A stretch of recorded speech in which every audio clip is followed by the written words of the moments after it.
По статистике ГИБДД, вождение в нетрезвом виде является одной из основных причин совершения дорожно-транспортных происшествий с тяжкими последствиями. Согласно Кодексу об административных правонарушениях Российской Федерации, за управление транспортным средством в состоянии опьянения или отказ от прохождения медицинского освидетельствования предусмотрена административная ответственность в виде лишения права управления на срок от 1,5 до 2 лет и штраф в размере от 30 тысяч рублей. За повторную езду водителю грозит уголовная ответственность.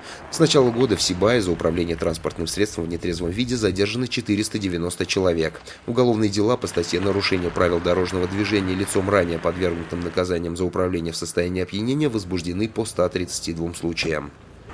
Данное профилактическое мероприятие проводится еженедельно.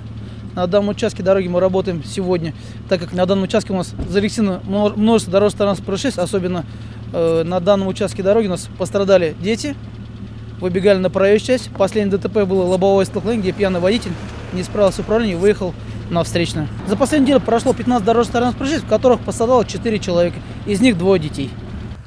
Практика показывает, что пьяных за рулем меньше не становится, и эти выходные не исключение.